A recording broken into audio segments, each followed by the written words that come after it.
learn some stuff. Like I want to learn how to do like. It says we're live. So.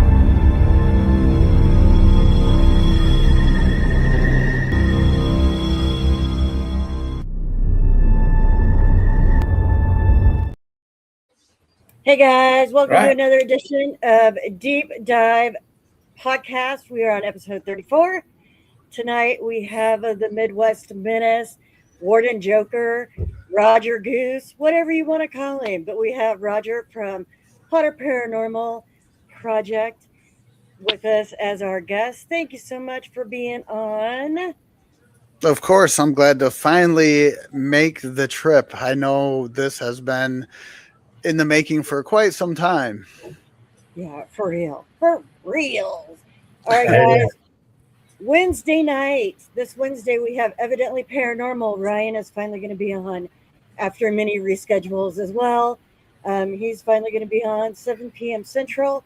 Then Sunday, July 19th, we have a new location that is going to be on. It is Mysterious Mansfield. That will be at 7 p.m. Eastern, 6 Central broadcast. So it'll be another early one. We are excited to get them on here and hopefully get them out in the circuit world so you guys can know more about that location. I do know that he is also bringing a landowner or another business owner on with him. So it'll be fun to talk with them and learn more about them and who they are. But tonight, as I mentioned, Roger is on. Make sure you guys say hi in the comments and ask any questions. All right. Exactly. Hi guys, it's me again. I know you guys have been seeing a lot of me lately. We've been hanging out with Brenda and Tim a lot over the last like 2 weeks. But it's always fun. It's always fun to have. It's always a Mayhem. blast. Total Yes. mayhem. Yes. And episode 34, before long we're gonna hit 50. And I think Yeah, we we already have a 50th episode booked, so we're gonna have to figure out something else to do a special. Well, the way you guys are plugging away, man, the 100th episode's right around the corner. You guys are staying busy. For real. That is not even a lie. We did our second Deep Dive Topics podcast last night featuring Bigfoot. That was very interesting. I did catch a little bit. I popped in on you guys for a minute. Yeah, so those are going to be climbing super fast as well, I think. At least those are only one a month. Yeah. How's it going, David? Yes. Hello. Anyway, so tell everybody who you are, where you're from, what you do. All right, so if you haven't met me yet, or if you don't know who I am by now, my name is Roger. I am one of the lead investigators for Southwest Detroit Paranormal and Potter Paranormal Project. Southwest Detroit Paranormal was founded way back when me and my dad investigated the old historic Fort Wayne in Detroit, Michigan. My mom got us tickets, so she's the original, she's the OG Southwest Detroit Paranormal sponsor. She hooked us up first. So we started there. I enjoyed it. I had a blast with my dad after my mom bought the tickets. We talked to my sister and my brother-in-law, brought them on board. And then, my kids all decided they really enjoyed the spooky stuff. My nieces and nephews decided they enjoyed all the spooky stuff. So we all got together, made one big family group of Southwest Detroit Paranormal. And we do a lot of the big pay to play kind of stuff, just because everybody has work schedules and things like that. We can't always line up smaller investigations, and there's a lot of us. So stemming from there, it was really hard to get out in the field as much as I wanted to because everybody's schedules weren't lining up so very well. So I reached out to one of my buddies that I've known in middle school, who I know is a big paranormal guy, Jerry. You guys have seen him in all my stuff. I reached out to him and I said, "Hey, buddy, I know you're into the paranormal stuff. I know you're kind of a solo dolo guy. You don't got a lot going on other than work. You want to become part of this new project I'm starting, Potter Paranormal Project. I want to do residentials and get out a little more. And he was like, absolutely, I'm down. So that's kind of how Potter Paranormal Project started. I called my sister-in-law and I'm like, hey, you want in? Because she's in the paranormal. She's like, yeah, if I can make it, I'll be there. So she's been on a few with us.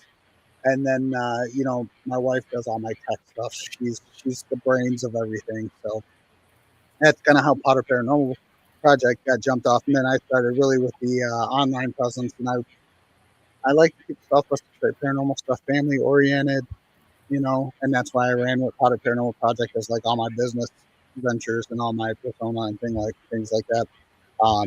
But that's kind of where things got started, and we've just ran with it since. So I enjoy doing both groups so much for different aspects of things. And I'm a skeptic. My dad's a skeptic. We've both had experiences, both are skeptical of the things that we've experienced, and we decided to take it on further and go experience, all these so-called haunted places and see if we can find anything else for ourselves. Let's stop watching it on TV and YouTube and go have the experience, Mm-hmm. Yeah. Mm-hmm.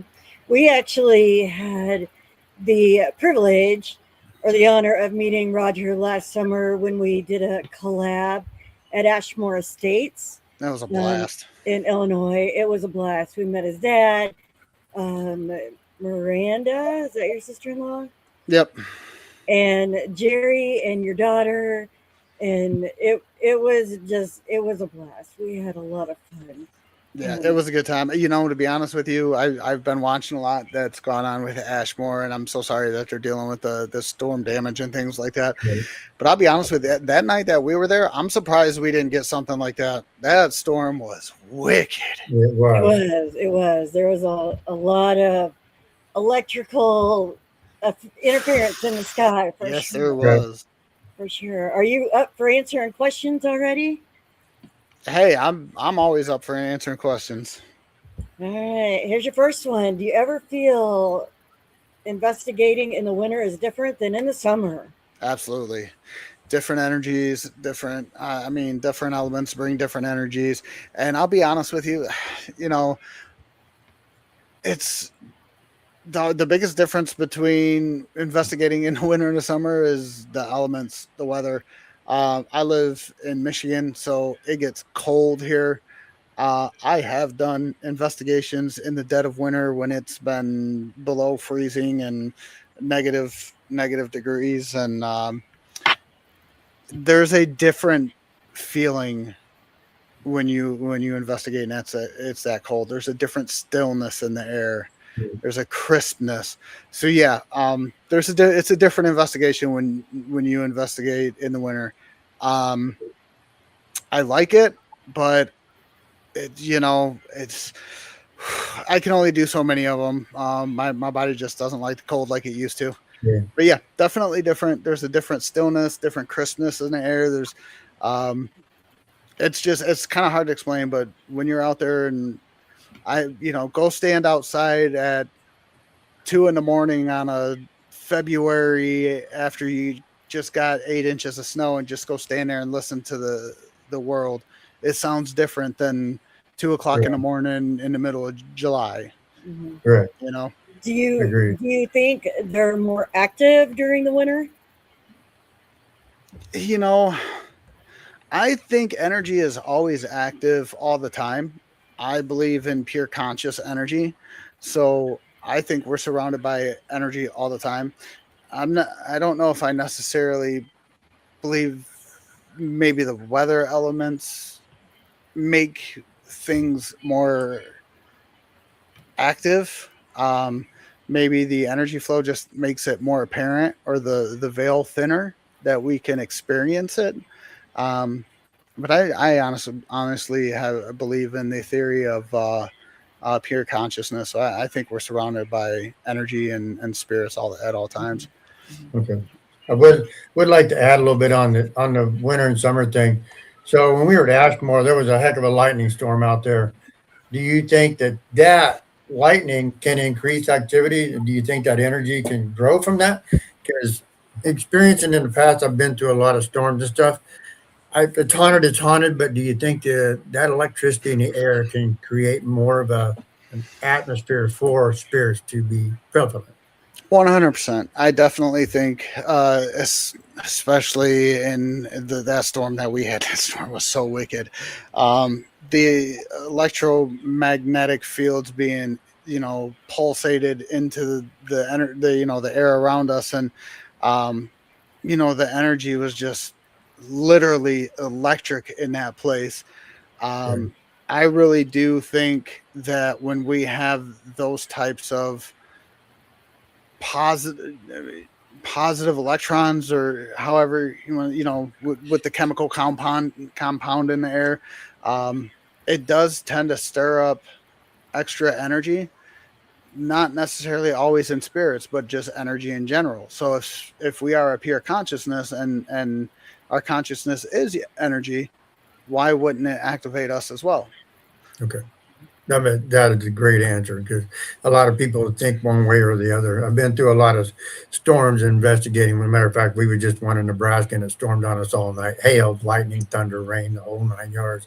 And we did get a lot of activity as far as that goes. So, and then daylight versus dark. If it's haunted, it's haunted. You got a theory on that? I agree on that. If it's haunted, it's haunted. I'll be honest with you. I mean, watch almost everything you see about paranormal caught something. It's not somebody sitting in a dark room at 3 o'clock in the morning. It's usually somebody doing out and about doing their thing, or just carrying about their business at home, and some weird shit happens. Sure.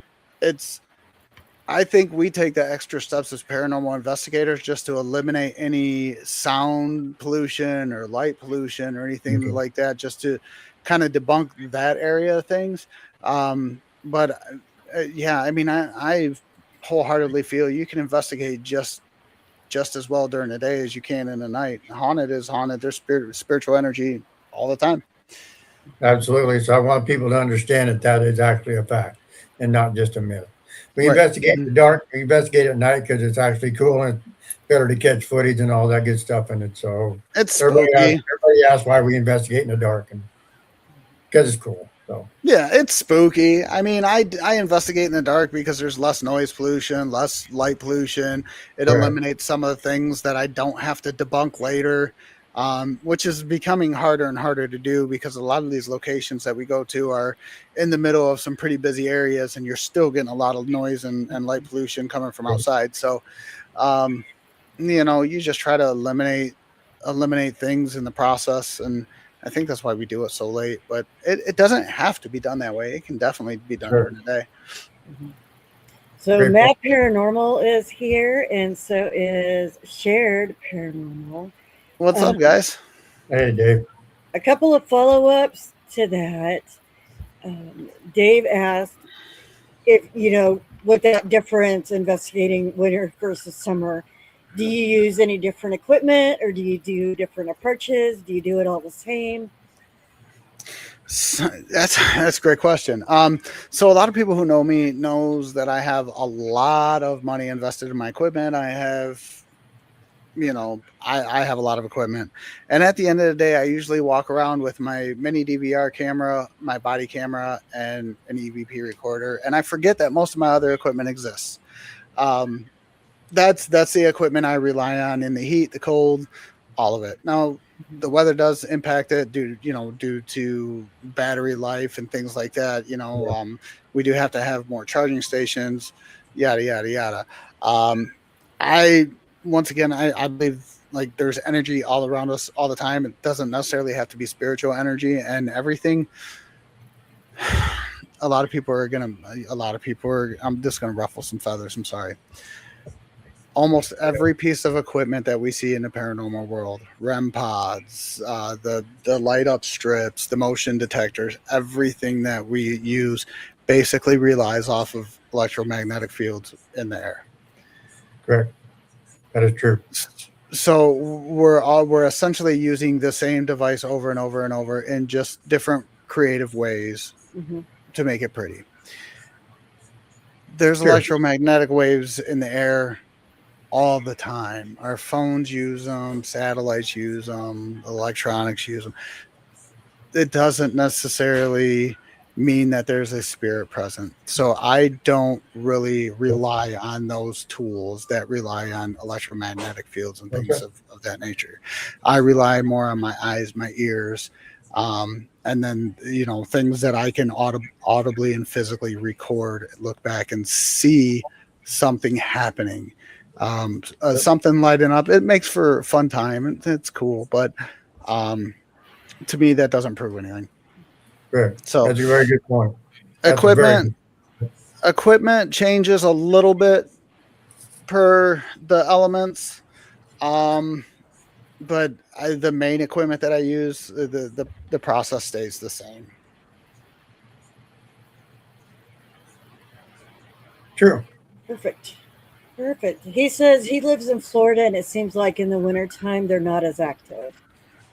So maybe there's some Man, truth. see, that's when I would love to investigate in winter. It's nice and cool. It's almost like our fall weather, Yes, yes, Exactly. definitely.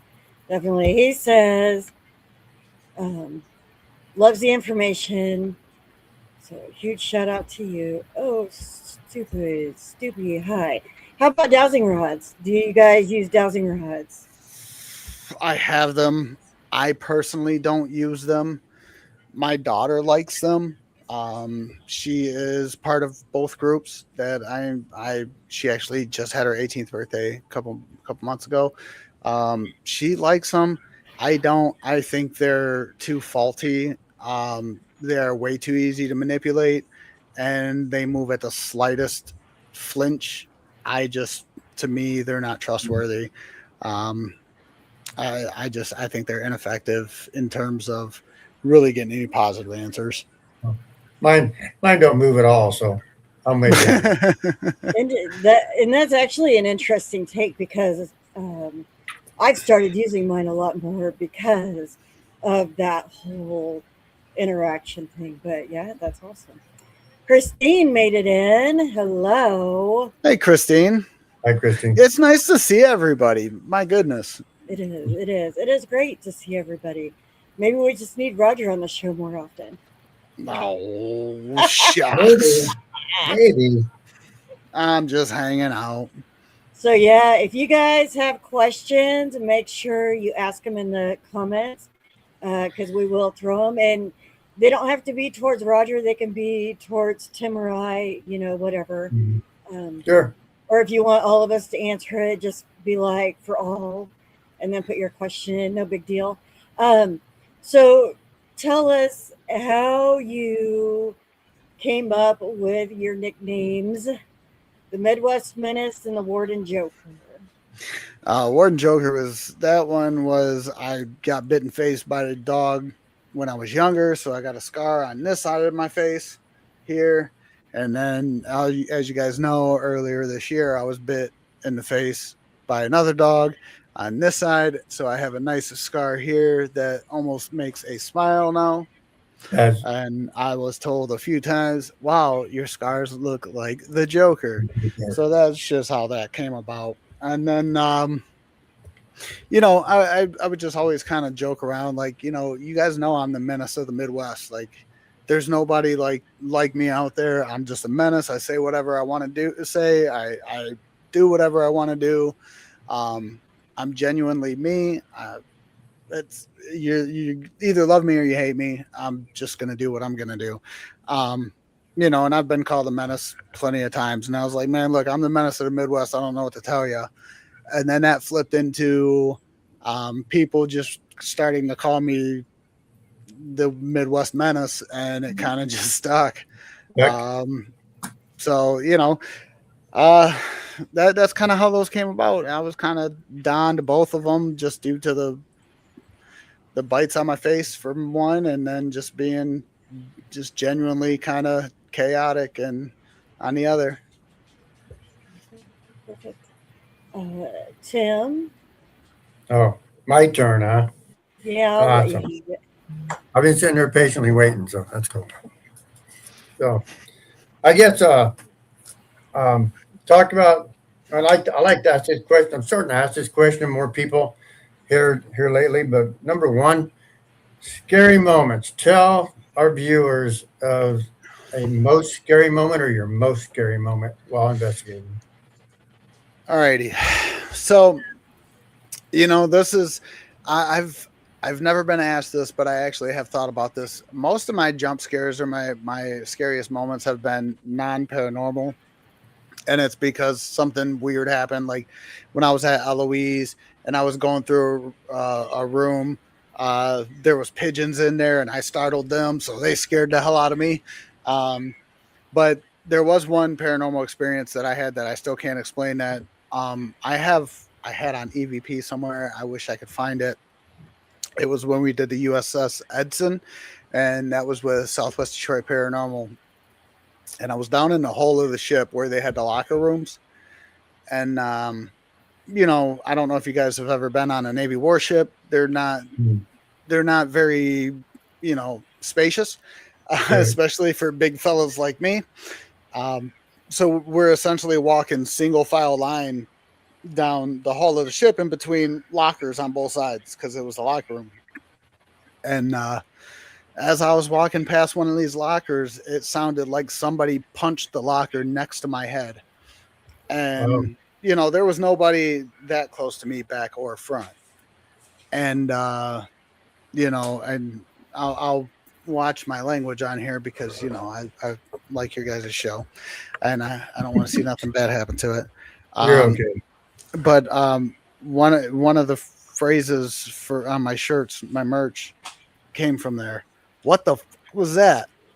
Hmm. Because that was my immediate reaction as I jumped backwards about 3 feet. Everybody got a good laugh. That part of the EVP recorder was replayed so many times. But I think that was the one time that I was genuinely kind of something caught me off guard, and Sure. I couldn't explain it. And to this day, I still can't explain it. Sure. We all have those moments. Believe me, it happens to all of us. We cuss a lot more than we're paranormal investigating than we want to realize because it does scare the crap out of us. That's for sure. So I one do so it a one lot thing. in general. Yeah. I mean, yeah. 52 times bleeped out in a half hour. That's cool. Anyway. So one of the things I've been asking people here lately is, so what was your goals when you set out to become a paranormal investigator? Have you reached that goal, and do you have another goal that you are trying to achieve while paranormal investigating? Yeah, so I think everything should be continuing goals. So if you find a passion or something that you love, or even if it's you're in your workplace or whatever, um, if you want to excel, you should always have goals that you reach and goals that you go to meet. So yes, first goal that I had when I was paranormal investigating was after my mom bought tickets, me and my dad went. My first goal when I did this was I want to get the family out and just do this and experience it and go spend the night at some crazy haunted places, have a Hmm. story to tell, and just have fun with the family. Sure. And I I I met that goal. I got to do that, and I'm still continuing to do that. Like, in August, me and Southwest Detroit Paranormal, um, It's going to be a mix. Southwest Detroit Paranormal and Potter Paranormal Project. I'm taking both the main investigators from both groups, and we're going down to the Aurora brothel. Um, so I get to spend time and do that. And then once again, we're doing the same thing in September. We're going down to the Spirits of Marco Church. So I got to meet that goal and enjoy spending time and just doing something with my family that we all enjoy and love and experience. And it gives us something that we can connect on. So that goal I did meet. My second goal was to start the second project and to get out more and to promote things a little bit more. And I was able to meet that goal. So that's been good. I mean, I have just about 6.3K followers or so on Facebook, almost 1,500 on TikTok. And it's slowly growing. And and it's put me in a position where I've met awesome people like you guys. I've got to go and investigate and collab with you guys and Tiffany from BBT, and then I got to meet all of BBT.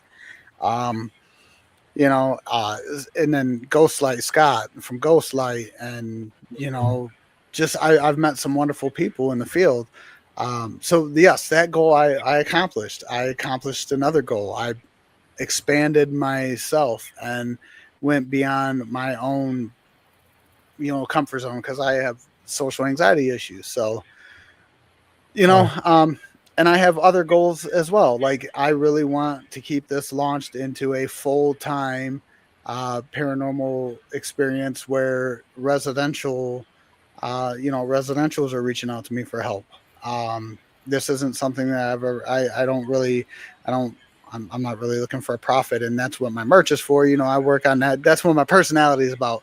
I don't try to make money off my paranormal. Just my likeness is my face and stuff. But the goal is to just continue to grow and put myself in a position where, if somebody really does genuinely need help, they know that they can turn to me, and Sure. my name is solid enough to where they trust me to go in there and do a good job. Right. I'm glad you achieved those goals. That's really a great thing, because that's hard to do in the paranormal world. That's very, very hard to get that kind of recognition and acknowledgement that you do help Uh, cases. And I got some. That is a great feeling. Is there anything while you paranormal investigate that is a goal? Do you want to see something? Do you want to experience something? Is there something you're looking in the field itself to achieve? I want full-on proof for myself. I've had experiences. I've seen apparitions with my eyes. I've had weird things that I can't explain, but there is no concrete evidence on film or anything that I can pull out and document and say, this 100% absolutely happened to me. Here's the proof. There are spirits. I can't prove it. And until I can prove it, it's just an experience. So I want that hard, concrete evidence for my own validation, that I can always look back on and go, see, man, you weren't crazy. Very well put. And that is a huge goal for all of us. We want to get that evidence as close as we can to what was happening with us. But we have a lot of personal experiences that we can talk about. But where's the documentation to back it up? I totally agree with that. That is a very good answer. So very good answer. Well, so maybe one day we'll be sitting in a room together and we'll see it and we'll actually catch it. Who knows? That could happen. What's up, Andrew? So that's very good. Very good. So that's pretty cool at doing that. I mean, it really is. So we're not very far into the episode yet, but can you tell us what other things are you doing in the paranormal world? We already know about it. We know what you're doing and what you're up to. Well, I'll tell you, a lot's changed quick over the last couple of weeks, and I'm excited. I'm here for it. So I got a lot of projects coming up, and things are growing for me. I've just been asked to take on the third chair for Paranormal Musings podcast a couple weeks ago. Unfortunately, their third chair, Rich, had to step away. He's doing his own personal thing now, and we wish Rich nothing but the best of luck. He's a great dude. I still call him brother. He's a brother to me. So go check him out at CFL Paranormal. They're doing awesome things. He just, he's got his own thing going on, and we respect that and we love him for it. But that left the chair open, and, I've been a fan of Paranormal Musings podcast for a long time. I've been, I watch just about every week, and, I guess they recognized that and they asked me to come on and be part of the show. So I was really excited about that. And then, while that was going on, they started another chapter that they're running. It's the Eerie Movie Night review that they started, and they did ask me to come on for one of those shows, and I really enjoyed myself. I had a blast reviewing the movie and checking that out, so I've been asked to be a permanent member on that show as well. And they also host a segment about local paranormal haunts. I've been asked to host a segment for Michigan. So 3 podcasts. Go from 0 to 3 real quick. But I'm excited. I'm ready for it. You know, it was I'm a little wore out. This week was a little challenging. I had some other things go on. But it's definitely something that I enjoy doing. So it's, even though I treat it like work and my full-time job, it's not really work because I love every second of what I do. So There I you got go. that going on. Cool. And then I got a couple investigations coming up. I got August, September, October, ready to go. November, we got one ready to go. So we got some things going up. Unfortunately, my health and some other things came up for the one I was supposed to go to this month. So unfortunately, I had to cancel. But things happen. Sure. So you got to achieve a third goal you didn't even have set for. Ain't that's awesome. Right. And I always said I'm not in this to be a paranormal entertainer on TV where everybody knows me that way. I want to be the guy that everybody knows through the paranormal underground. It's I feel like the name carries more weight that way. Whereas we're like, oh, have you? Hell yeah, I've heard of Roger from Potter Paranormal. Pretty cool dude. He always promotes people's stuff. He's a solid dude. And kind of an asshole, but you get what you get with him. And that's all. That's all I really. That's the only thing I would want for my name in the paranormal community. It's not about being this big, big thing. I just want to be somebody who, when you hear my name, you know that I'm a good dude in the community. And I do everything I can to help grow it and give back to it. No, very well put. That's awesome. So we got a few more questions up here you'd like to see. So I appreciate that. Thank you, David. You can pop them up there, Tim. I'll let you. well, and this is going to be similar to again. What's your feelings on cat balls, flashlight, REM pods? You said you don't use them. I'm just wondering. So, I use them because they're fun and they make for good, they make for good episodes and things like that. When things are lighting up, it's the visual aspect of things. And I enjoy using them. I just don't put a lot of, I just don't put a lot of faith in terms of calling it paranormal experiences with them going off. I just mark it as, okay, that's interesting, and then we move on usually. But yeah, I use them. I really don't qualify them as paranormal evidence usually. So I did know we talked in the past on other podcasts about the dead bell. That's one of the things, but you like to use a regular bell, like a church, like a desk bell, to Correct. see if you can respond from that. So tell us, does that really work? How well does that work for you? I'm curious to know too, because I want to buy one to see if it does happen. I'm really curious to know. I've had it where it just clicked slightly. It's never gone off like a dead bell where it's like ding, ding, ding, ding, ding, ding. And I personally, I've sat mine next to a dead bell and the dead bell was going off like crazy and mine never made a noise. So for me, they're not hard to push either way. So for me, I'm not a big fan of the dead bell. Okay. Because it's another one of those that it kind of operates off of electromagnetic fields or anything. I think if you can manifest enough to at least slightly tap that bell button, that means more to me than an electric bell going off. Correct. And I agree with that. I have a dead bell too. I think they're awesome, but what you say makes a lot of sense. So it really does, because how Like I said, you can manifest energy. I will get one. Like I love playing with the toys. I think they're phenomenal and I think they're fantastic. I just don't trust them in my actual paranormal evidence review. I think there's definitely been certain times where I've had correlating responses or answers with the electronic equipment. I'm like, okay, that's interesting, but I can't disprove it, but I also can't prove that it's paranormal, and that's where I'm at. I'm there for the proof. Okay. That makes a lot of sense. Well, I was just curious because that was the question he had on there. It was asking. So Dave also asked, just to ask, you do not feel an EVP is not proof of paranormal? If I'm in a room by myself and I get a great EVP of someone talking, I know I'm alone, is that enough? If that's enough for me? So See, I mean, I think that's great evidence. That is definitely great evidence, because if you know that you were in that room by yourself and there's nobody there, and you catch some voice, that's fantastic.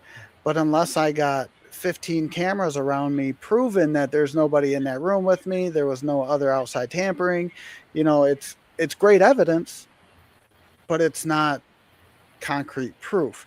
And I think that's where people get frustrated with watching my stuff, because I don't present a lot of things as evidence. I present some things as interesting. Um, but I'm looking for concrete proof, full on 100% undeniable proof. And to me, that is definitely great evidence. And I would definitely qualify it as possible paranormal. okay. And I would even post it as, check out this EVP I caught. I can't explain it. It's definitely something to think about. It is possibly paranormal.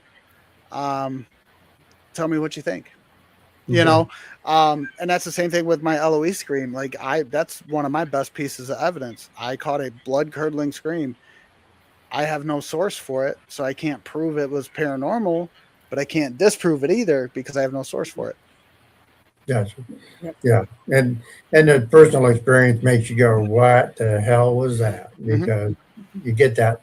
That's when you get that. That's when you get that sound you got on when you get the hammer down there. You're trying to figure out what it is. Try Yep. to prove it. Yep.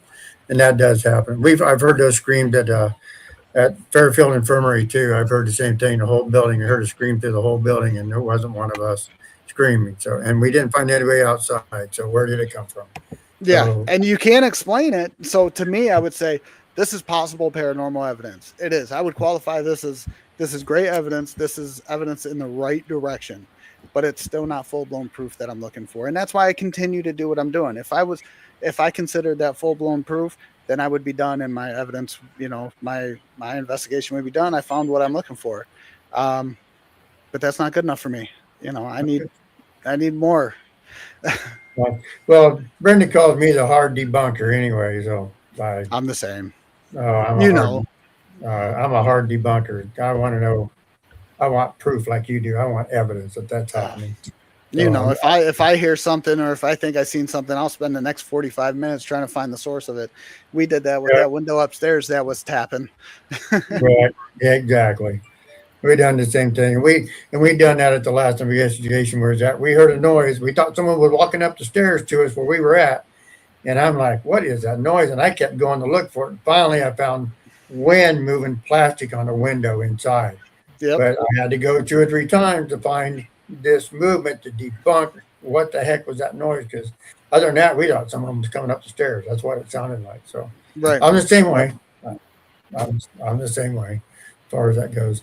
That's really cool. I'm glad to hear that you do all that because that helps us in paranormal world say, hey, this is proof. This is what it really is. So that's really cool, and that is, and that's one of the things that we need to do as far as that goes. So as a family, so you go out as an entire family. Tell me some Mhm. experiences that your whole entire family had while you were together. Eloise. It was my sister's birthday. We went and did Eloise for her birthday because she's co-lead with us at Southwest Detroit Paranormal. We happened to land in our lap, and we're like, "Hey Jen, it's your birthday. Is that how you want to do it?" And she's like, "What better way to do it than to spend it at the legendary Eloise?" So yeah. I'd do it for my uh, birthday. That'd be awesome. oh yeah, and then we spent my birthday at Mortuary Manor this year, and going through them going through their evidence. They had quite a few EVPs, and they had some pretty wicked stuff through there as well. So we've had some great experiences as a family. My daughter on the USS Edson, she walked in a room, said her chest was heavy, and she had to leave immediately. Couldn't go back in that room for the rest of the night. And we found out later somebody had died from a heart attack in that room. So Wow. I Wow. we have definitely had some experiences. My sister is sensitive like I am. She can feel energies and feel shifts. She is sensitive like I am. My daughter's also sensitive like I am. But my dad is a big skeptic like I am, so it's nice to have both ends of the spectrum. And we go out and it's kind of like it's good because everybody has a little bit different approach, and we all kind of check and balance each other out. Sure. I know. I met your dad, and he's a true skeptic. I Yeah, agree with that, which is a good thing because he's like you. I want proof that this is actually yeah. happening. So if you guys think I'm a skeptic, wait till I get my dad on the local Michigan haunts, and you hear from him. He's bigger skeptic than I am. I remember talking to him, and he was that way. It's true. Christine thinks that's a bit of a psychic response. It could be. It might be. She also says by doing what you're doing, looking for actual proof gives you more credibility too. So that is very true. Yeah, I I try to be upfront with people with my episodes and stuff, and I tell them, most of the time, if you watch an episode that I did, they're usually about 5 to 7 minutes long, and that's because they're pretty boring. yes, There's not a whole lot of evidence. I rely on my charm and personality to keep you guys around, and even that's a stretch. So, correct. my investigations can be boring. I rely on just trying to have a good time and keep hanging out. Right. Gotcha. Sometimes though, you got to show the boring stuff so people realize that is Right. all part of investigating. A Like lot Oh of yeah, people, it is, it happens. a lot of people I don't. Yeah, they I don't tend to do realize that stuff. Yeah. 80% of investigating, or 90% sometimes. A lot of sitting around waiting for something to happen. Yeah. That is And very. that's like I remember I posted a picture a couple maybe 2 weeks ago where it's just me staring at green dots for like 4 straight hours because I was watching a laser grid. And I Oh, literally watched a laser grid with no sound for like 4 straight hours. wow. So I That mean that's the parts that you don't see, and you could just see in my face it's just like the yeah. dullness and the the boredom, and it's like this is what investigating really looks Right. like. Yeah, because we talked about that when we was at Ashmore about setting up cameras. You're like, why do I want to sit at a camera and look for 12 hours and stare at a blank screen? It's like watching paint dry if you look at Yeah. it. Come on. And I get it. Like a lot of people set up stills and stuff in every room and stuff. I try to set up what I can, but I also have to take into consideration I'm the one watching this. I don't Yeah, have a team of producers watching my shit yeah, for me. yeah, So if I'm there for 8 hours and I set up 6 cameras, that's 8 times 6 hours, yeah. worth of 48 stuff that hours I'm a watching. day. Yeah, there's 48 Exactly. hours I gotta watch plus all the EVP True. work, and then True. you can't just watch it. You're gonna think you heard something. You got to rewind it a little bit. Yeah. So that And 48 hours turns into 55 plus hours real you, quick. and you don't dare fast forward because sure enough you'll miss something. So Right. Tim has many, many, many, many, many, many hours of recordings that we need to go through, and we haven't. From like lots of investigations. That's why I tell people, man, they're like, I'm still doing a review from Mortuary Manor, and they're like, wasn't that back in February? I'm like, shut up, don't judge me. yeah, exactly. Right? Well, That is no lie. That is oh, no yeah. lie. I know. I was the person that when we would go on investigations, as soon as we got home, that next week I had everything watched. I had my EVPs listened to, like I was on the ball. That's Like how I my did it. sister and them are. My sister and them will sit down and listen to everything that night, and I'm like, man, I just listened to nothing for 8 hours. I don't want to listen to nothing for Yeah. 8 more hours. So, but now I'm slacking. Like I Yeah. do not. Yeah. I'm not doing it as much as I was. You can only watch paint dry for so long. I'm telling you. Yeah. Exactly, and that's exactly what it is. And that's why I tell people when it's just me, man. I try to break it up. Like I'll spend 4 or 5 hours on a Saturday just reviewing. And then it's Yeah. like, all right, now I got a bunch of other stuff I got to catch up on. So, it gets neglected. And I'm trying not to get 4 or 5 investigations behind again. Right now I'm 1.5. So not too bad. I just got to Got get caught up before Aurora Brothel on August 15th. There you go. So we got Amy Cologne that says, hey, Brother Roger. So Hi, she's saying, Amy. and Yeah, she's saying hi. Amy has been a longtime supporter of mine. She started supporting my page when I really started even the social media platform. Um, what almost what over a year ago? Because I think it was like May. May would have been a year. Yeah, so just over a year ago. She's been a big supporter of mine. So it's always good to see her in here. Thanks for stopping by, Amy. It's nice to see you. Yeah. She's saying hi. She's saying hey to all of us. So that's cool.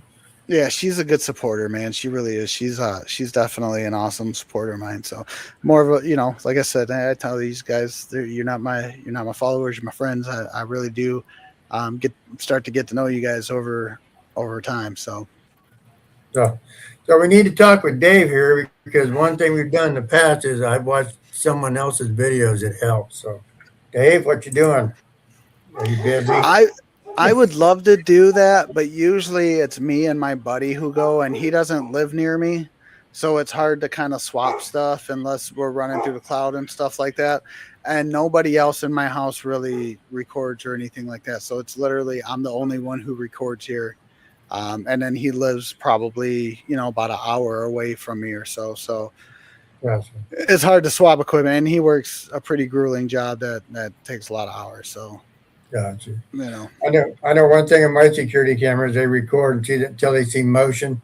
It'll pop up and tell me it's motion going on. So that helps a little bit because I see motion somewhere, detect motion. So that's a little help on those security cameras on that I part do of it. have a few of those for bigger locations. Like I got a couple like motion detector trail cams and night vision trail cams and stuff like that. Some, internal, they're just little they're only about this big. They're a little box and it's just like a little surveillance cameras. I have a bunch of those. But setting them up and taking them down and then watching them and especially for some of these smaller locations, it's really more of a hassle than it's worth to set it up and watch it. I would get more literally just doing my investigation. Have you ever caught anything on a trail cam? Not on my trail cam. Neither have I. I got one too. So catch us walking around. Yeah, yeah, yeah. Other than something very solid, no, I've never caught anything of significance on my trail. Okay. Well, maybe that'll happen one day too. I don't know. I hope so. I'm keeping my fingers crossed for all of us, I'm gonna and I set it hope when it outside. I'm gonna set it outside, see if I can catch a Wendigo or something. Maybe that'll happen. right, and I hope when it does happen, it's when we're on a collaboration together, so we can talk about it forever. Right, right. I'm for it. Hey, you remember that shit? That shit was crazy. Yeah, I agree. Yeah, do you remember that? We'll, Like, we'll spend an hour just talking about that on a podcast. That'd be cool. 100%. That would be cool. Brenda? so Roger, if you guys didn't know this, he does have a lot of merch out there available. I am going to post his website in the comments so you guys can go out there. You can support him. Also, I think you can subscribe to that page and, support him that way. Of course, the free support for everybody is just share, like, love on the stuff that everybody posts. But he does have some pretty cool merch. I have one sitting in a cart. I just haven't been able to get it yet. But Oh, believe me, I get it. I understand. Well, we've talked about what you got coming up, so there isn't anything there. I don't know what you guys. If you have questions, please ask. I think the Aurora brothel coming up is pretty cool. Yeah. Yes, I'm excited You'll about like that. You will like that. Exactly. excuse me. It definitely is an awesome location to go to. For real, it is an awesome location. Sorry. Pretty much, I was reading a comment. Sorry. pretty much every area in that place, there's something somewhere. But the the biggest parts are the brothel, the little portal room, which is like an attic. Right. There's a little cubby hole, and uh, in the basement. The basement will get you Yeah. quite a bit of activity as well. Yeah. I will tell you about the attic and the cubby hole. I had experiences in there, physical experiences in both of them. So pay attention to those. I'm definitely excited to get And down there. when you look at it, they are actually like the portal room is here, the cubby hole's right below it. Yep, right So they're below. like connected. And I Good. have something special for Myra for that investigation too, which I'm Oh, not. she'll love And that. it's and I'm not debuting anything until day of. Cool. She'll love that. She is like the best. She Yeah, really. me and her have a big thing going because one of the first times me and her talked, she accidentally called me Chris. So we have this big thing going. She still calls me Chris, and yeah, so it's been fun. Me and her, we've gotten to be pretty good friends over the last year or so. Cool. Yeah. So Dave Hobson says, "Open your eyes, brother." So So that actually is my brother-in-law, or okay, as I like to call him, my girlfriend. He is a co-lead with me on Southwest Detroit Paranormal. He'll be down with me at the Aurora Brothel. okay, So I'm really excited about that, and he'll also be joining me on a couple episodes of the local haunts Michigan, cool. um, because he's been on quite a few of those investigations with me. So I really want everybody to hear his take and his perspective on a lot of that stuff. So really excited about that. I'll be bringing my sister on for some of those too, and my dad. Um, Cool. I want to get a chance to get everybody on here and let them tell about their experiences because we definitely have some stuff up here in Michigan that we want to highlight for you guys and really open up the state for paranormal investigations for a lot of people who are looking for different locations to hit. Oh, cool. I'm gonna When go. will when will Go. those air? Yeah, I was gonna ask that. Yep. What's up? When will your local haunts air? So I have an episode that I'm actually getting ready to launch off now. Terry's producing it from Paranormal Musings podcast. So I'll get with him. We'll set up a date and then I'll give you guys an actual date on that. I don't have the actual date because they said we're doing 2 other podcasts with them. And, every Monday we got Paranormal Musings podcast. And then twice a month we're doing the Eerie movie review. So, I think we're gonna squeeze it in on one of those maybe on one of those Monday podcasts. Okay. Maybe if we don't have a guest that week or something, or or I'll just see if we can do a special production of it. But either way, I'll get you guys the date for it. Okay, Okay. sounds good. Well, Christine has a question here. She goes, "What's your most active investigation?" So, ironically enough, the most active investigation I had was probably the Hair Foundation in Northville, Michigan. It's a place my teams, Southwest Detroit Paranormal and Potter Paranormal Project, are the only teams that have investigated that place. It's a very small local hair salon. The original building was one of the first buildings that was built in downtown Northville when it became a city. It was used as a brothel, a drunk tank, and amongst other things. So it holds a lot of energy. And I had some really weird experiences there. Unfortunately, one of the best experiences I had was before I had my equipment rolling. I was still setting up, and I wasn't able to capture it. So it's one of those things I have to chalk it up as an experience, and I don't have proof of it. But that was probably one of the most active places I checked out. And I'm actually reaching out to the owner to see if I can get a third crack at it. Okay, cool. That's normally what happens. The good Yeah, stuff happens when you're not filming. every time. So if So, you're from Michigan and you need a haircut, the Hair Foundation, she's awesome. okay, Plug. cool. Cool. So, why is it the places we go to have been a drunk tank or a brothel? What is the deal with the past here? I mean, History was a different animal for sure. Men were a different breed. They were not even still masculinity now is a thing, but they still weren't quite as soft as we are now. There was a lot going on, and people were exploited. So alcohol was big, exploitation was big, and laws and rules of engagement were little. So, you Yeah. know, Exactly.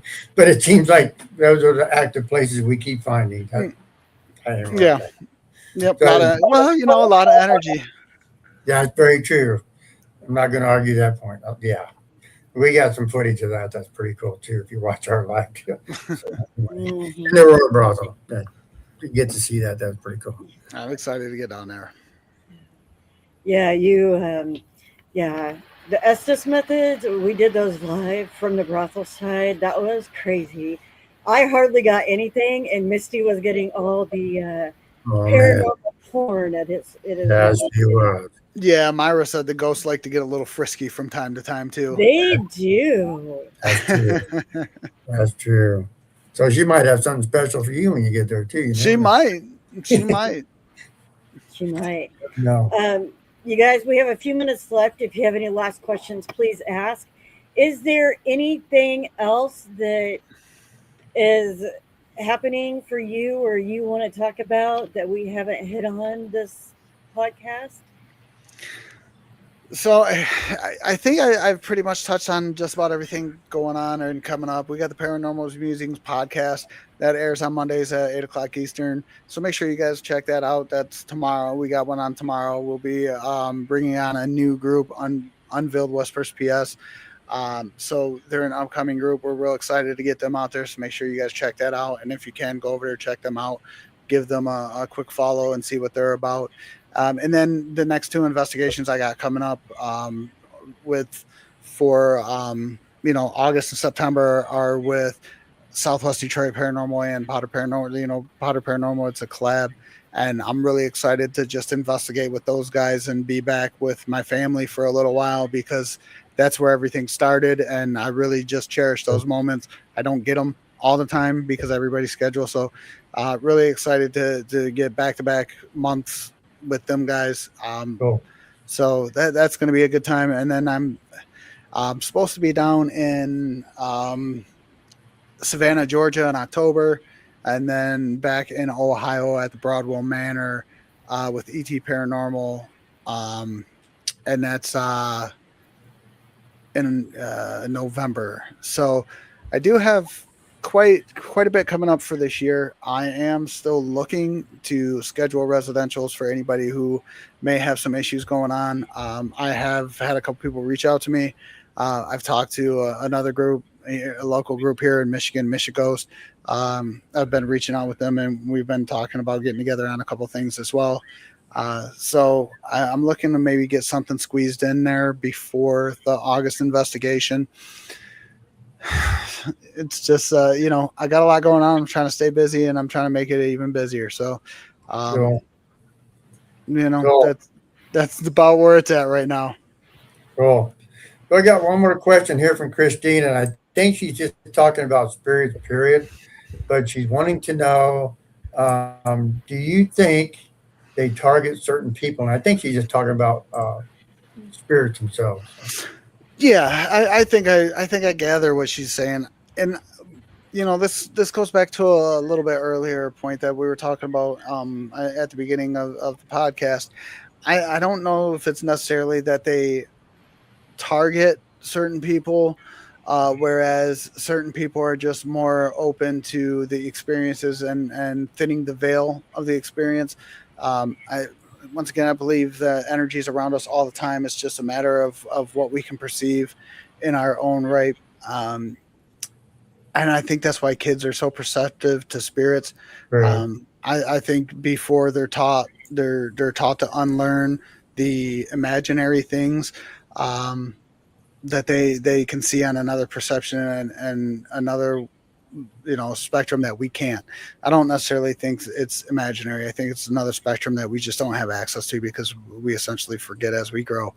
And I think it's more along the lines on, are you willing to tap into that spectrum, that pineal gland, if you're willing to if you're looking to tap into that type of brain power and access that you have internally, is is more the willingness of what you're going to experience rather than them seeking you out. Okay, I agree with that because I had a 4-year-old granddaughter that was seeing something in her home, and I went there and I helped cleanse their house. So actually, we were just there this weekend. Matter of fact, we came back today, so I know what that's like. And now, with that being said, if you ever need any help doing a residential, please contact me. We can talk off screen about that and methods and stuff. Maybe I can help sometime. So Yeah, and if same with me. If you have issues, if you need help with a residential in this area, you can definitely reach out. Me and Tim will absolutely be more than happy to collaborate on things, even if it's from a distance, to help out any way that we possibly can. I know Brenda would be more than happy to be involved. So it's one of those things. Even though we don't live too close together, if you have things going on in your home, please don't hesitate to reach out to one of us. We'll do everything we can to help you out. yeah, and Brenda has helped me. We've driven 8 hours clearing to southern Arkansas to help people. So yes, we have actually done that. That is very Yep. true. Yeah. So Dave, yeah. So Dave says, "Good luck on your investigations. You ever make it to Florida? Let let me know, and we will have Southward Elementary School. Would love to have you investigate with us." I'll be down in Florida soon. So I got family down in Florida. My in-laws live down in Florida, so we are planning a trip down to Florida. I will definitely look you up, David. We'll see what we can get into. The Midwest Menace is always down to get down in the dirty South and cause some chaos down there too. Yep. Cool. Yeah, if you guys anywhere at all, if you guys have issues in your home, like you can reach out to pretty much any paranormal team, and if they are in your area to help you, they'll get you connected with somebody who will. Correct. Yeah. There is a plethora of us that Correct. know each other and work together and stuff like that. So yeah, we will definitely help. Brenda is a great help when it comes to investigating residentials. She was a great help with me when we done it. So Brenda's just a blast anyway. Well, thank you. yeah, I got her head all swelled out. No, it is not. It is not. It is not. No. I love it, and I do love to be able to help people. And sometimes when you're not a part of what's going on, you can keep that level head about you and like be able to reel them back in to where they're not freaking out about it. So I mean, that's what I do. Yeah, I'll be honest. Keep them grounded. And one of the first things I do on a residential is the first thing I do before I pull out any other equipment is I run an EMF trace on that house, because if there are high EMFs in that house, you could be experiencing all kinds of things that are not paranormal, hallucinations, all kinds of stuff. And I had a case like that. I won't, put anybody's name or information out there, but I had a case where I walked in a house and, I walked in one room and the EMF in the middle of the room was off the charts. It was showing me red danger levels all across the board. And I honestly looked at them and I'm like, you guys don't have a paranormal issue. You need to get an electrician in here because I'm more worried about your safety.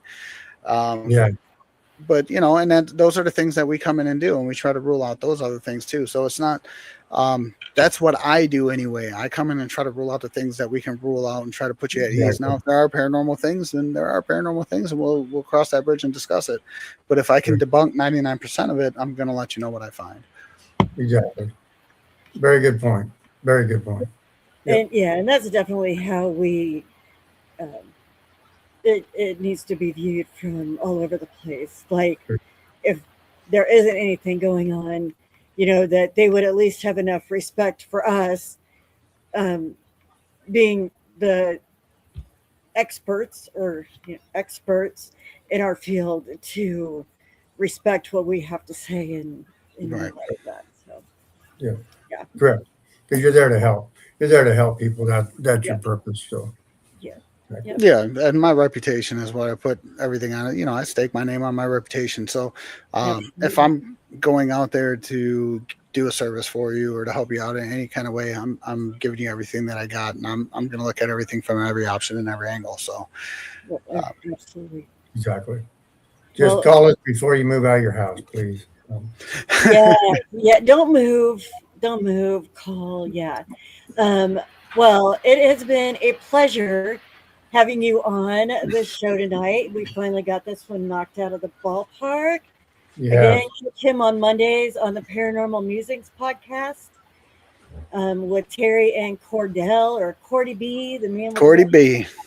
the man with the Cordy red B. hair. They're a great crew to interact with.